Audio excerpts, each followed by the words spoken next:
as you can see, we've got some success. So we have Tandy that's sitting here. She seems to be the one that has taken this kill, because we followed the drag mark for a while and we eventually found the carcass hidden underneath a tree, and then we just checked a little bit further away from there and we managed to find Tandy, and she's got what looks like a little cut just under her nose. So I wonder if her and Shadow had a little dust up at some point. You can see just on the right nostril there, you see that there's a little kind of mark where maybe a little claw hit her on the nose, but it's whatever happened, she's definitely walked away with the carcass, because she's lying where the carcass is and no sign of Shadow here at all. I can't see Shadow unless Shadow is hidden somewhere around us, which is very possible because this grass is quite dense and quite thick, and it's actually not easy to see these leopards very, you know, with ease. So you've got to have a situation where you kind of got to look around, and so maybe Shadow is still here.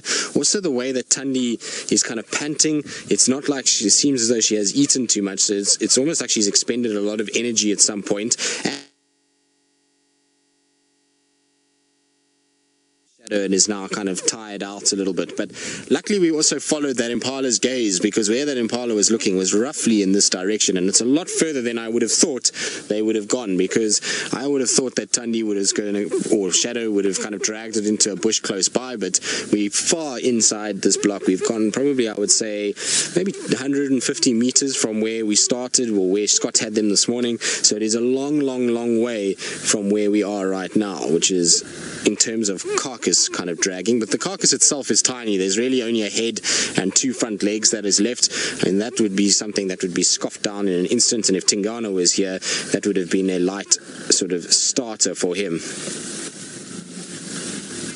Now, I believe a lot of you are excited that you can see Tandy. It's also just the way that she's kind of looking around all over the place. I wonder if she doesn't think Shadow is still around. So I think maybe Shadow must be somewhere in this general vicinity, or maybe it's just left. I don't know. It's difficult. Either that or Tandy left and Shadow thought that she was gone and kind of moved off to go and fetch the cub, and Tandy is still lurking. But there we go. She's kind of just watching down towards the kill. The kill is, like I say, behind me a little bit, so she seems to be kind of looking in that direction. But the fact that she's not lying right next to the kill is intriguing. And I don't think we can get any better in terms of our leopard dynamics at the moment. It is just so...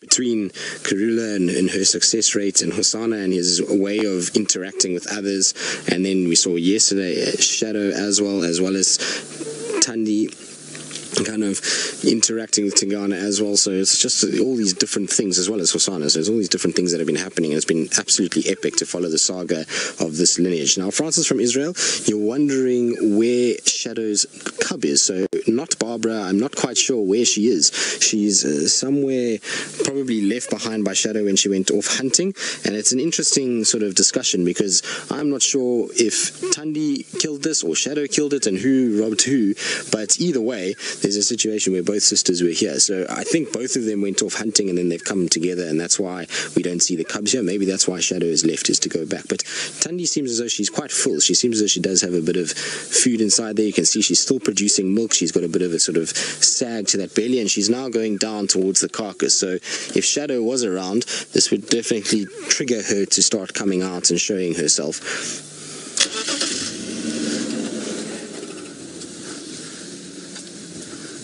Annie, you're wondering if there's another scratch next to her eye. So it does look like there's a little nick just sort of on the nose, bridge of the nose, under the eye. And next to the eye itself, I can't see very nicely, so just pull off this way. Maybe we can have a little look. It might show us something, but I can't see anything at this stage. And where are you going, girl? Don't lie in there. You can see why it's difficult to see them. Look at that. Look at how she just disappears in that grass. It would be really tough to be able to find her in that if you just came along here and you were just kind of driving, but she's positioned herself in a perfect place for a bit of shade.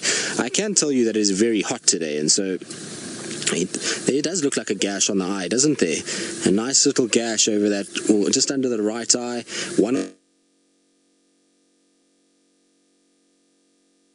These guys got into a bit of a scrap at some stage during the day today and must have had a little bit of a sort of rough and tumble with each other, but hopefully they're both okay. Tandy looks fine. So Bobby, her bottom tooth is not so, it looks as though it's a bit shorter than the right one, so maybe a little chip off the end of it. It's rounded out quite nicely now, so it's not a fresh sort of sign of that tooth breaking, but it is common in predators. If you look at the Birmingham boys, the Birminghams have a situation where pretty much 3 of the 4 now have damage to one of their canines. So it does happen as they bite prey items, or sometimes they fight, they end up just chipping them or breaking the tips of them, and you end up with those kind of shortened teeth. And it's common in older leopards. She is 11 years old, or older cat should I say. At 11 years old, she's had a lot of encounters and chewed on a lot of solid objects like bones and those kind of things. And so wearing and chipping of teeth is part and parcel of being a big cat in the older years. Shame. She looks so uncomfortable, and it is uncomfortable this afternoon. It is seriously humid. It must be easily 80-90% humidity this afternoon. It feels close. The air feels kind of damp and thick. It's not a comfortable feeling, particularly for a leopard that's eaten and is now kind of just trying to rest. At least there is a little breeze, as you can see, with the grass that is growing. Not growing, blowing in the wind.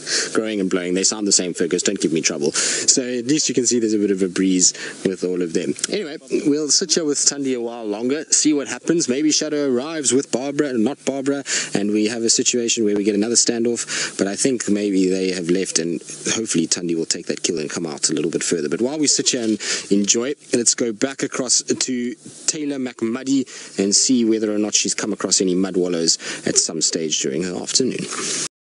How quickly she disappears. When she lies down and puts her head down, you cannot see her at all. It really is.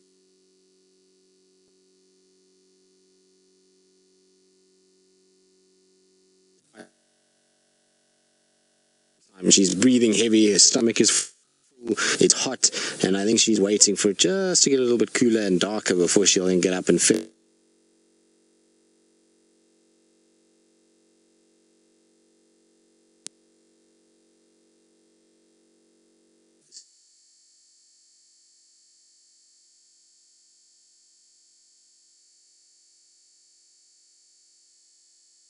Not long for long, so it's not really that much of an issue. I'll only be gone for 6.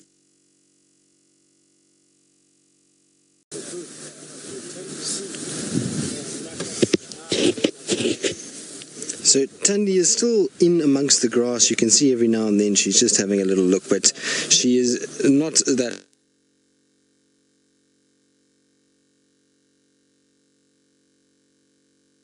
And now she's just looking very sort of satisfied with herself as she kind of pants away. And I think that, funny enough, that this kill was actually hers at one point. The amount of food that's in her belly and the roundness and the to go and suckle the little cub, and came back and Shadow was there. That's what I think is happening. Yeah, because her tummy is quite big. I was just thinking about it and looking at some of the footage as she walked past, and she most definitely is quite round in the tummy. So I think she had a little bit. She's now going to roll around and put her head deep into the bush, which is not ideal because all we're going to see is the back of her head for now. There really isn't much view either side of this particular tree. The only place you can get is really close to her, and at the moment she doesn't really want people close to her. She's hot, she's full, she's had a tough day at the office with dealing with her sister. She's got a cub to look after. There's still some hormones that have been kind of raging, and so I think she's probably not the happiest of cats right now, and I'm sure she's going to eventually kind of pass out and put that head down and really try and have a good nap at some point.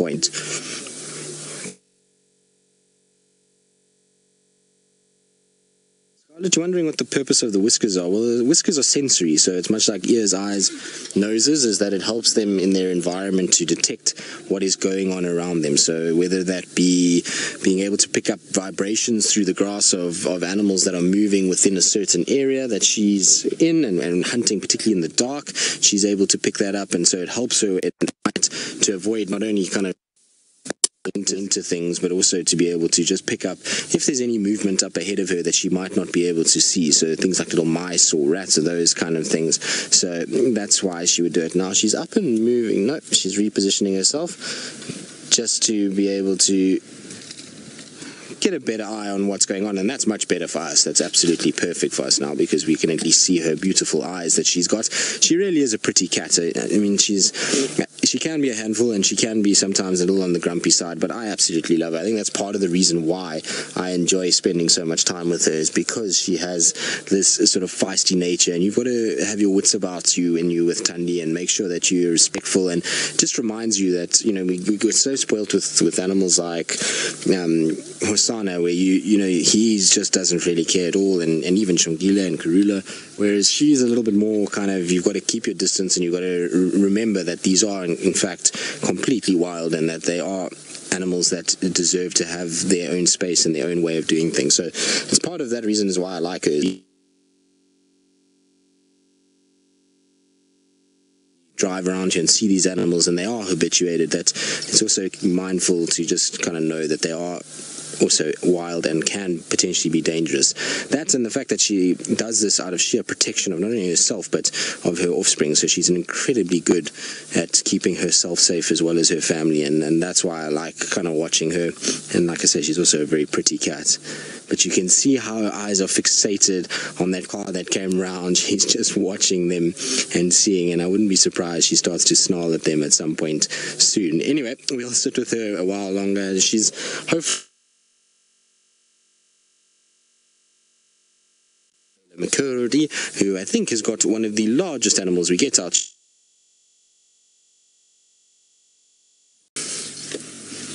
Well, I'm sure she is hiding. In fact, to me, very much so. It isn't. Back again. Ask you for a second, just to come here onto the dashboard, because I've really have the most interesting creature. I've never in my life before seen one of these, and I want somebody to maybe be able to tell me what this is. Oh no. Oh no. I had a spider there that I'd never seen before that I wanted to show you, but it went away. Now, there you're wondering who has the biggest build, Shadow or Tandy? Tough question. They're very similar in size when you see them together and when you see them apart. I would have loved to have been here this morning just to see them in the same proximity, because once you can see them both kind of together, then it gives you a better impression of size. It would have been nice to actually see them both on the ground kind of standing side by side, but they look incredibly similar in both stature and build. I find that, I mean, it's difficult to say. I think it's, you know, it's all relative, and it's difficult to measure things. It's like when you see a dog, let's say hypothetically at home, and then you go and see another dog. If they're not together, the relation in size is always kind of tight to really call it without seeing the two together. Shadow to me sometimes looks a little bulkier, whereas Tandy, you know, she seems to be maybe on a little bit taller than what Shadow is, but it's difficult. I mean, they at the end of the day are similar kind of stature, similar look, similar build, so it really is difficult to know for sure. Like I said, hopefully one day I'll be able to see the two of them together, but still in the bush, still sitting, still relaxing and taking it very easy. She's not, I don't think, going to move for very long. She's just watching everybody kind of come in and out and seeing them do their thing. I don't think we're going to see too much from her right now. I'm pretty sure it'll only start to happen when it cools off a bit. Tonight it'll get dark a little earlier because of the cloud cover that we've got, and so hopefully at around sort of 5, 6 she'll start to stand up and move around and go towards that kill.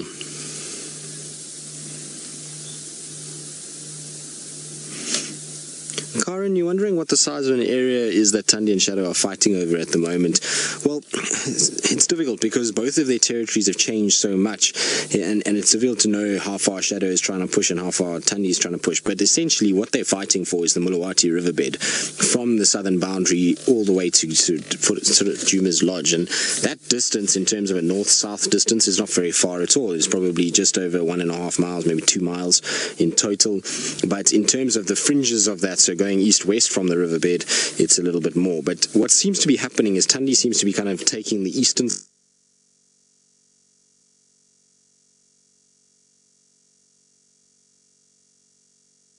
spending a lot lot of time on Little Gowrie in the Mulawati down there, because Tandy has been up here and has not been going down there as much as she used to. Has left a void because she's now come up into Karulas, and so Shadow's pushed onto Little Gowrie, Mulawati, and now she's just naturally progressing up the riverbed, much like Tandy did, and so they're now coming to blows a little bit. So it's going to be interesting to see, but in total, in acres wise, I would say they're fighting over no more than maybe 600, 700 acres at the moment. That's pretty much what they're kind of fighting over. So it's going to be interesting who settles where. I mean, both east and kind of fringed into Djuma a little bit when Karula was around, but now that Karula's gone, you know, the two of them are really trying to push into the central area and into their natal territory, and there'll be lines that will be drawn eventually, and you'll have a situation where they'll know that this is where the end of their territory is. And there will still be some times where they overlap a little bit and where they do bump into each other. If I remember with Salehesh and Nsele, often we used to see the two of them in very close proximity to each other, and that was obviously daughter and mother, but they were separate and both had cubs, and they used to kind of overlap every now and then. So I'm pretty sure it's going to be the same thing with Tandy and Shadow, is they are going to overlap, and it's going to be a fluid movement according to, you know, what's around, how much water is available, how much food is available. Now Tandy is also very restricted in where she's moving, because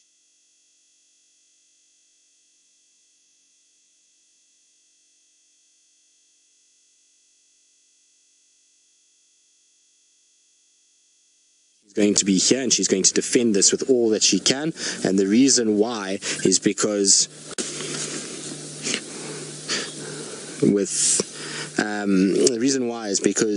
at the end of the day, she's got this cub, she's happy here, she knows it's a great area to be able to stay, and also there's the threat of quarantine on the eastern side. So she knows Tingana, who she mated with, is here and dominant in this section. This is the core of his territory, so better to be here with that cub than on the fringes where quarantine is, potentially because he could be dangerous for the cub itself. She's up and looking now. She's kind of staring in the direction of where that carcass is. Hello, girl. You are beautiful. She is very, very beautiful, and she's looking very full as well. So she must have got most of this carcass, unless she's been on another carcass that we don't know about. It seems as though she's very, very saturated with meat. Now, I wonder if she's going to lie down there or head to the carcass itself. The carcass is, like I say, not far, so she's kind of staring in that direction. Also, you never know, maybe Shadow arrives back here. It's anyone's guess as to what could happen between these two, but I'm glad that she stood up and she's kind of made her way out of that little thicket. At least we can get a much better view of her. And isn't it beautiful when you've got this bright summer green grass and that beautiful orange coat kind of contrasting against that green?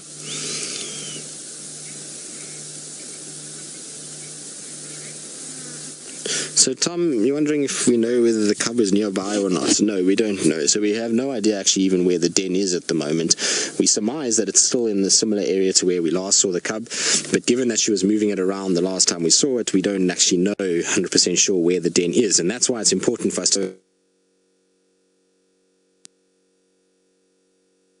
try and find that new den again. It's the easiest way to keep up with leopard dens, is to find them on a kill and then to move with them to wherever that den site may be. It's much harder when you're just kind of looking around and just ambling around, because you can't really walk into her. So you find her tracks going into a place that's or looks likely to be a den.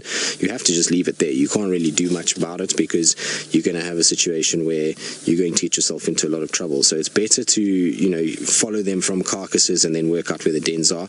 I surmise, like I say, that it is still in a very similar place to where we've been seeing her. But you can see that little gash under the eye quite clearly now that there's a little bit of light coming out. She's definitely got a bit of a swelling on that eye as well. It won't do anything to her. Her eye is absolutely fine. There's no damage to the eye itself, but definitely a little nick on there. So her and Shadow must have come to blows at some point.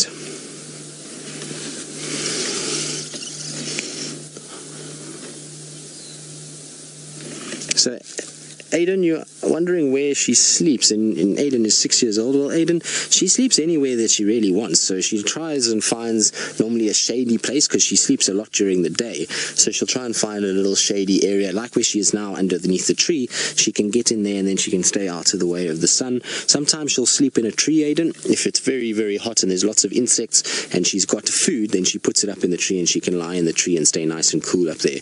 But a lot of the time it's like this, where she'll just be under a bush somewhere, and then she'll kind of almost rest there and sleep the day away. Also, when it gets to nighttime and they're sleeping, then she'll sometimes sleep on a road, sometimes she sleeps on termite mounds. It just depends. And then she doesn't have to worry about the sun as much, and so she can rest pretty much anywhere and have a good nap. It must be nice to be like that, where you can just find anywhere to sleep. It's not like us where we have a bed that we have to go to, or even maybe our domestic animals that we provide a bed for. These guys just go wherever they want. There you go. As you can see underneath the shade again and down. So I think that's going to be the best of it for now. Looks as though she's gone completely flat. Maybe she thought something was coming around, so she just got out of the bush just to have a look around, see if Shadow's not maybe lurking in this area somewhere, and is now going to kind of have a good rest now that she knows she hasn't seen anything. If she hears more noise, you might see that she'll kind of pop up again and look around and see what's going on. So it'll be interesting to see. So Tandy has now really done us a disfavor in a way, because she's kind of turned, oh, there we go. Hello, girl. Thank you. Yes, we are still here.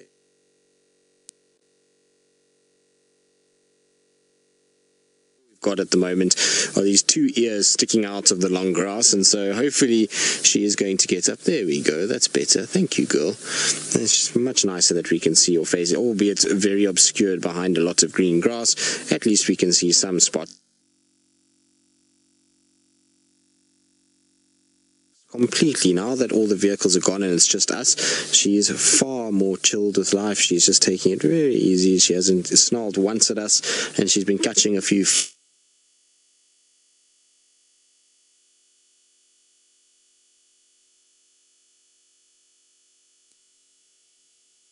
the sun's starting to drop a little bit now, and the breeze has picked up, and so there's actually a really nice wind that is blowing. I just don't know how much wind she's getting from inside that little thicket. I think she'd be far better off if she went and found a little termite mound to lie on. It would be a much nicer breeze for her. But you can see when she goes down, you would never even know that there is a leopard in that bush. So this is why earlier we were struggling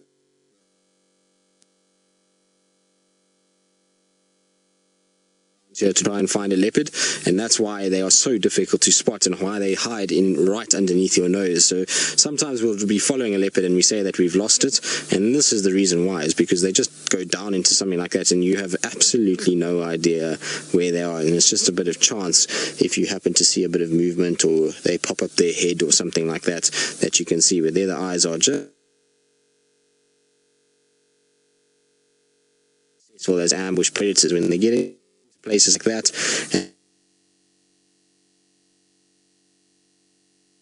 Now, earlier, I know Taylor was talking about what she wanted to see for Christmas, and since I'm not here tomorrow for Christmas, well, actually Monday, it is Christmas Day, well, this is my Christmas present, is that I couldn't have asked for a better leopard to have spent my last drive with. I absolutely love spending time with this, and I got another little early Christmas present today in terms of I had news about Tumbler. So all of you who don't know what's been happening with Tumbler, and I know a lot of you have been asking, where is he, what's going on, why haven't we seen him? Well, he was seen this morning, so that's really excellent news, and apparently he was seen on Triple M, which is the big main road on our western side that runs north-south, but it was seen south of Gowrie Main. So basically it's between Hoffman's, Arethusa and Arethusa Private, that little area there. So it is a section that hopefully he'll move northwards. Now I believe there's a little bit of breakup in our internet feed. I do apologize about it. I will try hopefully get the internet will start coming back up again. It might be with all this cloudy weather that we're having that there's a bit of an interruption, so I do apologize about that. But like I say, it's really good news to hear that little Tumbler is around. He's pushed quite far west from where he's ever been before. I don't think he's ever been that side with Tandy, so he's exploring a little bit, but that's okay. It's perfectly normal for a little male leopard to go exploring, and like I say, hopefully he comes back up here. The problem is we've got this new male leopard that is spending a lot of time in this area. I believe there's tracks for a male leopard now coming on somewhere towards Sandy Patch, going north towards Sydney's Dam, which I can only imagine is that leopard, unless Tingana's walked that way, which would be a surprise. But that male's around, and so that's not really going to bode well for Tumbler sticking around. There's also Tingana this side, Hasana's around, and so little Tumbler might be forced to go a little bit further south and head off into Mala and Londo's and those northern sections. Although it's not like there's no competition down there either. There's also a number of male leopards in that area, so he's kind of being sandwiched between some of the biggest leopards I know and some of the most sort of feisty leopards. We've got Kunyuma, who's south in Mala Mala, and we know he has taken after his older sister Tandy. He gets a little snarly from time to time, and I've laughed because I've spoken to some of the Mala Mala rangers and they were telling me that he's a little feisty at times. And then you've got the Flat Rock male, you've got Anderson male, you've got, I can't remember the other male down near Londo's, but there's another one down there. Then you've got this new one in the northern side, you've got Mvula, you've got Quarantine, Hosana, Tingana. So it's a tough little section for a little boy like Tumbler to try and find and eke out an existence. So hopefully he'll end up kind of pushing into Hofmann's maybe and just dominating around there for now. Seems as though Tingana is spending very little time in that area, and so maybe that's the exact place that he's going to end up being. I hope so. I hope he sticks around, and like I say, wherever he goes, as long as we can get some updates on him. But I really would like to see him again in the next little bit, and see also maybe in a few years' time just what he looks like, and hopefully get a chance to photograph and see and kind of just spend time with. He's such an incredible cat, and he's got always up to something as well. Now Nikki, who's in final control, has yet to see Tumbler, and Nick's, you're going to be blown away by our little boy. He's very, very pretty. I know some of you might not have the foggiest idea who I'm talking about, but so Tumbler is Tandy's last cub, the leopard that we're looking at right now, a little male that she left around 4 months, 3-4 months ago. She left him alone, and he kind of adventured around here by himself for a while. He's been seen a lot with Hosana, and he kind of just moves around this area, and he's got the most incredible colored eyes. So he's got these kind of greenish blue colored eyes, and he sort of looks at you and is always very inquisitive and constantly interacts with his environment. He often is looking at little franklins and various other things. So I'll try and show you a picture of him for those of you that don't know Tumbler. He is a really pretty little cat, and like I say, is my favorite of the young males, that's for sure. I absolutely love spending time with him, like I say, just because of his sort of demeanor. So there we go, that's what he looks like. He's a very kind of serious looking fella, but the nice thing with him is he's got really dark black markings. So he's got this sort of blackish coloration underneath the eyes, so this little section here, and then these really dark spots, and that accentuates the color of his eyes. So he's a really pretty male. He's got this little pink nose as well, and like I say, is super curious about everything out here. He's a really special little cat. So to hear that he's around doing his thing and to see Tandy is most definitely my Christmas presents for the year, and I've been absolutely spoiled with many leopards this year, so I can't complain at all. Now while I sit with Tandy and hope that she'll eventually go to this carcass, maybe even take it up a tree for us, I doubt it, but maybe she will. Let's go across to Scotty D, who's got something we do. Tandy's slowly absolutely stinks. It cannot be a day old. It must be older than that. With the heat that we had yesterday and today, I think that this is a 2-day-old carcass. You see she's looking up in this tree. I wonder if she's thinking about taking it up here. It would be really nice if she did, because it would be the perfect place and we'd be in the perfect sort of spot to watch. But she's picked it up. There we go. Look, you can see there's not much on there. So let's see how she goes here. It looks like she's going to take it somewhere. You can also see why we didn't get much of a drag mark. It's not exactly a large animal that she's got, but here she goes. She's marching off with it, and she's now going to take it somewhere. Scott, we'll get into our discussion about attacks and people who have been attacked, because there are a number of them in the Sabi Sands. I've seen quite a few, well, not seen quite a few, but I've heard of quite a few different stories, which we'll get into later. Taking it somewhere. I think maybe she's going to take it towards this termite mound, up that tree maybe. She definitely was kind of scoping the tree out. I just want to try and get in front of her, and so we can see her kind of walking along like a proud cat that she is. It's amazing how cats do this.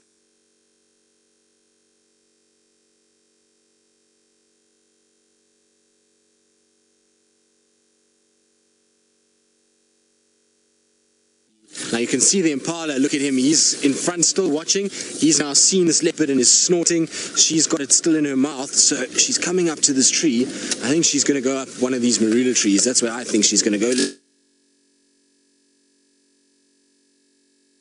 way. Here we go, Ferg. I think she's going to come right towards this tree here. Let's have a look. But look at that, isn't that a cool picture? With her just walking with this duiker carcass. Hello, girl.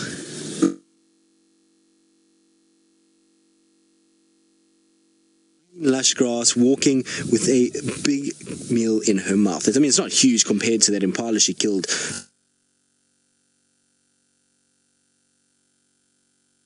to see how much she's breathing. A little bit of effort to carry a duiker of that size. Hello, girl. Sorry, my head is in the way. Can you hear the impala in the background shouting at her? She's just watching that impala. I think she's thinking about where to take this potential kill, and hopefully, like I say, it's going to be into a tree somewhere, but she's definitely on the move. Let's try and keep up with her and just see where she goes.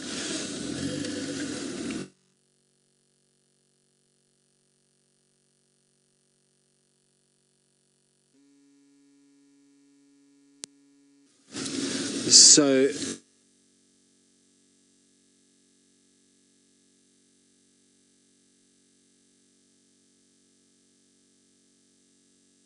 they all do, don't they? And it's kind of got this air of confidence and proudness as she sort of carries it along. So it's a very cool thing to see when you watch cats carry it. And it's a lot of effort to carry a duiker. Even though that's not a very big duiker, it's still very cool to see. Now, Ferg is doing a sterling effort to keep her in shot as I bounce around like a hooligan.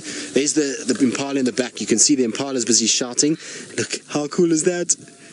Leopard with a carcass, impala in the back, and her striding off. Now we're going past another marula tree. She seems as though she's going far from where I thought she would. Where are you going, girl? But that duiker absolutely stinks. It does not smell good. It must be more than a day or two old. I have no idea how long she's had this for.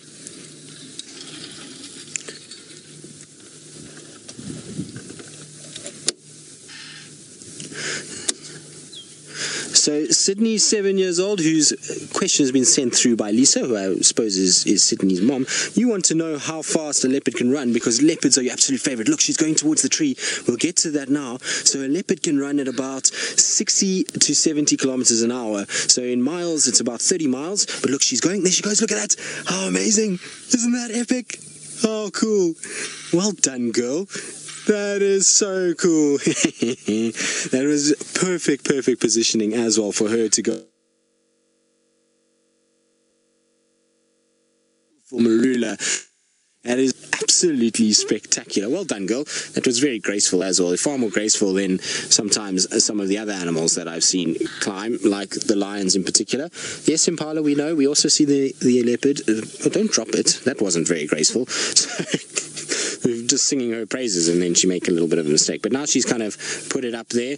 Bit of sneezing. I'm sure there's a few of those hairs in her nose. But how beautiful is that? If there's anything that symbolizes an African leopard, it is that picture right there. Leopard in a big, massive marula tree. For us here in the Sabi Sands is always what we think of. It's just such a pity that the sky is so white this year. Beautiful blue skies, but how's that? Well done, girl. Beautiful spot there. Very cool to see. Now,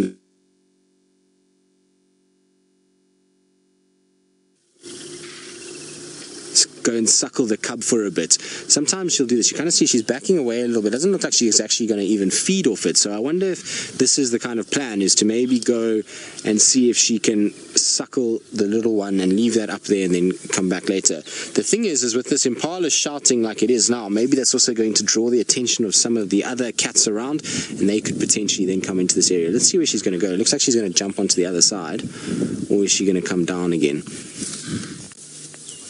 I think she might come down, to be honest. Oh, there we go. Oh, look at that.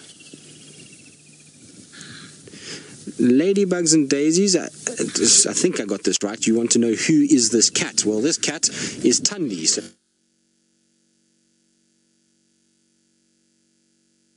her sister are both trying to compete in order to become the queens of Djuma and take over from their mother Karula, but at the moment it's just the Tandy. That's why we've called her the sort of new queen of Djuma. But now I'm going to just try and reposition so we can actually see her, because the way that she was sitting is not very pleasant for pictures or for video or for whatever we want to see. How are we going to get...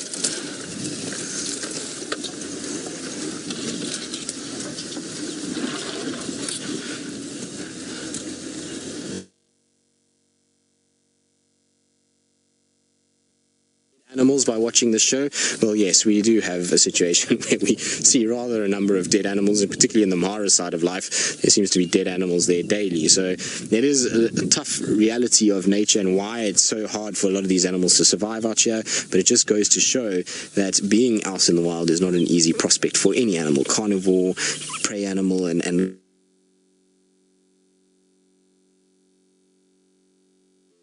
situation that they go through. So not very easy at all. Now she's kind of positioned herself in a bit of a tough spot. If she faces this way, it's wonderful, but to the right of her is a massive big wattle, and so you can't see her if she puts her head that side. But how beautiful is that? Look at those eyes. Hello, girl. That is as good as it gets, that's for sure. The way that she is sitting with the paws down, she's also very ladylike as well. If you look at her back paws, kind of tuck them all together and just has them sort of resting underneath one another, cross-legged. That's very good. Well done, Tandy. You look very pretty like that. And you can see she's breathing so heavily. All of the paws and everything is moving. But how wonderful is that? Now, you might see a few little flashes every now and then. There are some photographers in some of the other vehicles, so don't worry if you do see flashes. It's not going to affect her in any way. So they are more flash go though. This is, as like I say, as good as one could ever ask for.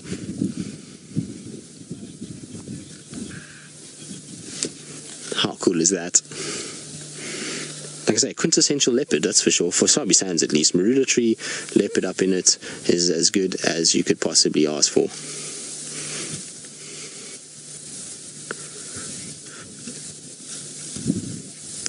So, Patty, you're asking if I remembered to take my camera on drive today. Yes, Patty, I did.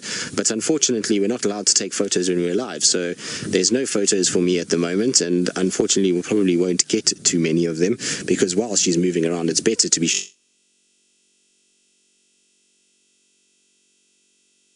last time I'll see a leopard in tree, hopefully, and it would be a very tough time if that was the last time, but I think she might just lie down in a different spot. I don't think that branch was as comfortable as she first planned. Now, what I might do, let's see, she's backing up a little bit. Let's see what she wants to do here. There we go. Okay, I'm going to go around for us and just position ourselves on the other side quickly. So we'll try and just get it so that we can see her face. We're also just trying to see the background. The background might be better on the other side as well. Although there's such nice colors starting in the sky is starting to get that little pinkish color.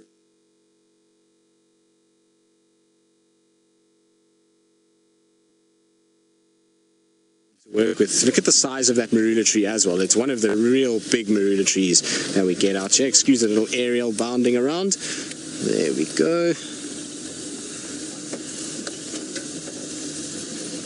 How's that, Ferg? There we go. That is spectacular. Very cool to see. Like I said, it is a very white background because of the light and the color that we've got at the moment, but it is still absolutely spectacular in terms of what it looks like. And like I say, you couldn't ask for a better sighting of a leopard.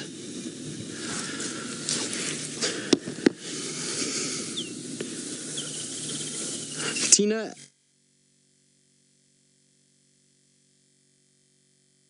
few. In fact, I would say probably less than 1% of these animals are left alive when brought up into tree. And the reason why is because a squirming animal up there means it either is going to fall out and is going to kind of fall to the ground and could injury. You're going up a tree with a kicking animal, could throw her off balance, she could fall, and so they try and leave it as much as possible down on the ground, kill it, and then up into the tree once it's dead.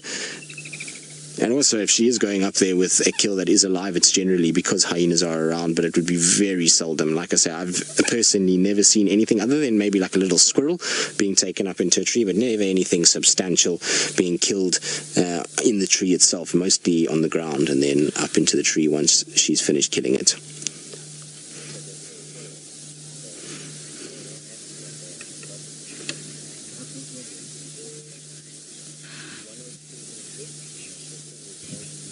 So, Debbie, asking, with all these carcasses hoisted up trees by leopards, I think this is what you got. Sorry, it broke up a little bit, but you're wondering why we don't see more carcasses dangling from all the trees and bones and bits. A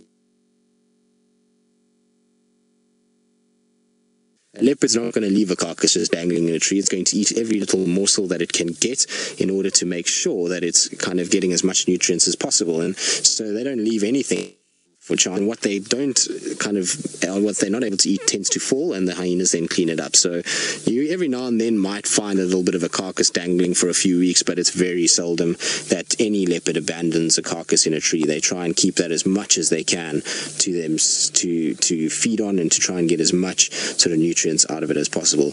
Now she's trying to rest, but she hasn't found herself the very best tree. It's a little bit kind of a skew branch, and so she's really struggling at the moment to try and find a comfy spot. You can see she keeps moving her legs. Also, the way that she's panting is so heavy that it keeps kind of shifting her weight a little bit. So she's sliding and slipping because she's kind of wedged her bum across.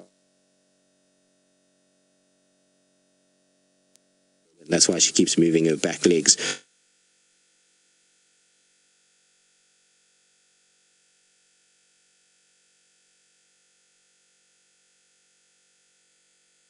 That was a serious show you just put on, going up into the tree. How effortless is that to see? It is one of the most amazing things. So while we sit here and just kind of admire Thandi's beauty and give her a chance to catch her breath from all her effort, let's go back across to Scotty, who I think is still driving around, and I'm really hoping he gets a bit of luck with Shadow popping out onto the road in front of him somewhere soon. She's kind of trying to figure it out and find the best place to lie down. She's kind of been up and down, and so I think she's just trying to work out where's going to be best to sleep. I don't think she really wants to feed at this stage, but if she turns around now and kind of puts her bum up against there, it should be absolutely perfect for her to kind of lounge on that marula itself. But we'll see where she's going to go. Now, earlier in So Scott mentioned somebody being killed by a hyena. So there's been quite a few that have been killed by leopards. Early days around, sort of when things first started, before these really became commercial lodges, there were a couple of people that were attacked in the central part of the Sabi Sands by leopard and killed. And then there's been two people that I know of that have been killed by lions in the Sabi Sands. Both of them were trackers. The one was killed at Chitwa on the airstrip, and was a tracker that unfortunately seemed to have consumed too many apple juices and decided then to walk towards a girlfriend that was at a neighboring lodge. And as he kind of walked out at night, he went onto the airstrip, and unfortunately the lions were sitting right there, and he walked straight into them, and they killed him and ate him. So that was one. And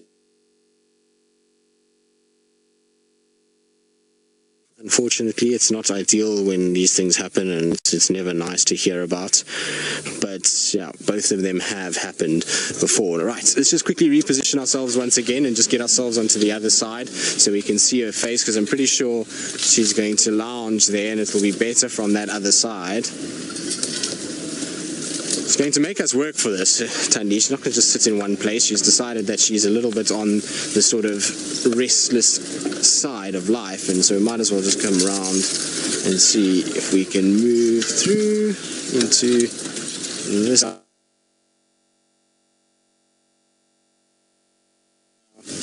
nose on this.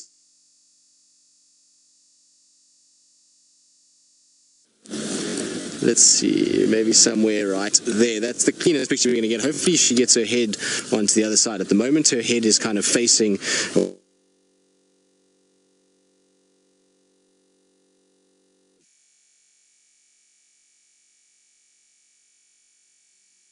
Nice to see you. She's just kind of poking her head out into this direction and trying to kind of have a little look around. And sure, as the vehicles move around, she just kind of takes a bit of a stare and has a little look. But how beautiful is that? Very cool. So she's spoiled. Jump up into the tree and so happy that she allowed us to see that. I love how she lies as well. That's kind of what I was going for, is that if she puts her bum kind of up against the main trunk, then she should be quite relaxed. But look at...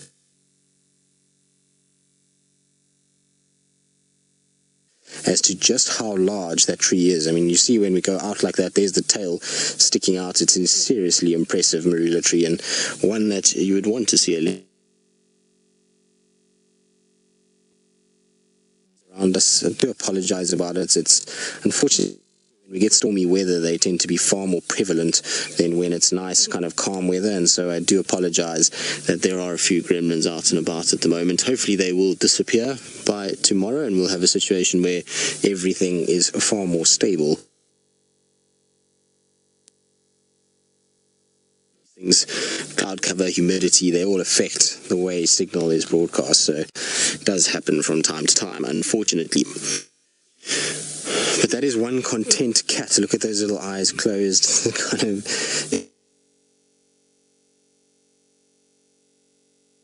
sleep most of the afternoon, because she did reward us. There was such an epic view of her walking with that daike in her mouth, kind of going, and the impala in the background shouting. It was very, very cool.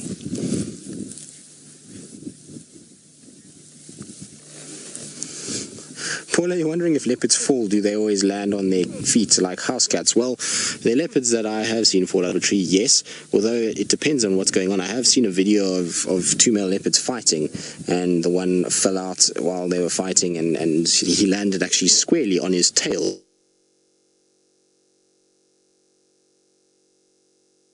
Of kink in it, but it does happen that he kind of falls a little bit funny, and that will kind of be the result of it. But most of the time, if they come out, they land on their feet. There was actually a video somewhere recently, I can't remember where I saw it, of a leopard jumping out of a tree, and it was very funny to watch. It kind of came down the tree like a normal leopard would, and you know, normally they start to descend and then they kind of run down, and they just kind of land on the ground very gracefully. But this leopard, for some reason, just didn't feel like doing that, and just launched himself from the sort of, or herself, I can't even remember if it was a male or female, from maybe a little lower than where Tandy is, and kind of did a belly flop onto the ground, but his paws came in just at the right time to land on them. But it was this kind of big free fall skydiving out, and he kind of face planted a bit and then picked himself up or herself up and walked away. It was very funny to watch. So they're not always elegant when they dismount, but most of the time it's just sort of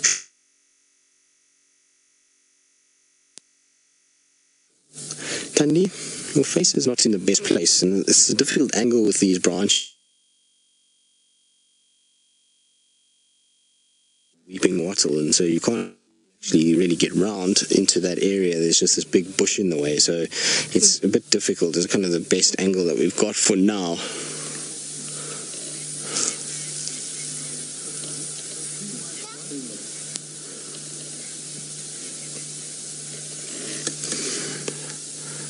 So French knife, you're wondering if they ever get their paws stuck in, or claws, sorry, stuck in the wood. So not that I've ever seen. And so I've never had a situation where I've seen a claw getting stuck and them kind of hanging from that claw.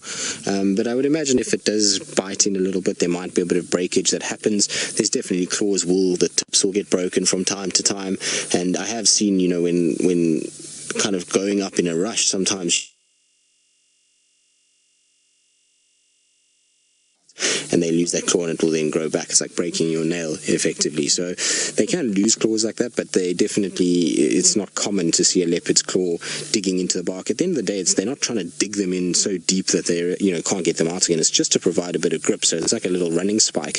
It just goes in a little bit, provides some traction, and then the power of the muscles pull them up. It's not that they're using the claws to try and kind of go in and then sort of scrape their way to the top of the tree. It's more just to give them a bit of traction to be able to go up very quickly. And you can see the process is very quick. It's not a sort of a short little, you know what I mean, it's not a long drawn out climb. It's a very quick jump up as quick as possible and then be as agile as possible up, and rely a lot on the power of the muscles as opposed to the claws themselves. Folk, I'm going to go back a bit for you. As much as this is a very pretty view from where we are, I want to just try and see if there's maybe a shot of her face that we can get, and maybe we get a better sort of view as we go back. But while I try and reposition and try and figure out if I can get a better shot, let's go back across to Scotty D and see if he's managed to find anything where those francolins were making some noise. Well, not really many better ways to finish off a safari than with a beautiful spotted cat in the bowels of a massive marula overlooking quarantine clearings. It really doesn't get too much better than that. So I'm thoroughly happy with my afternoon, and it really has been a good afternoon indeed. Like I say, it took a bit of patience in the beginning because she was a little sleepy and kind of resting, but definitely has provided an incredible sighting as the afternoon has gone on, and now she's found herself a really comfortable place. She's kind of gotten a lot more sort of at home as to where she wants to sit, and so everything is sort of settled down, which is really good news for her.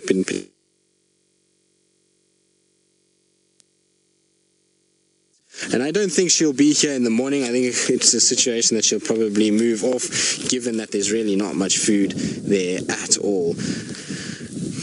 She seems as though she's gotten kind of as full as she wants to be for now, and then she'll feed off that tonight, and that will be done fairly quickly, and hopefully Shadow doesn't come in again, because as much as it's nice to see the two sisters interacting, you never really want them to, in case something goes a little bit wrong and they end up hurting each other. Look at her sleeping now. You can see her canines, her lip is being kind of pulled up on one side, so you can see that there's two teeth that are sitting in the mouth itself and are kind of open, and there we go. Look at that. Shame, girl, are you very sleepy? And just now we're going to start seeing her drooling, but you can see her face is kind of slipping as she pants, so it slips further and further, and you'll find that it'll probably wake her up. She'll kind of nod herself, and then her eyes will open at some point again as she kind of wakes up.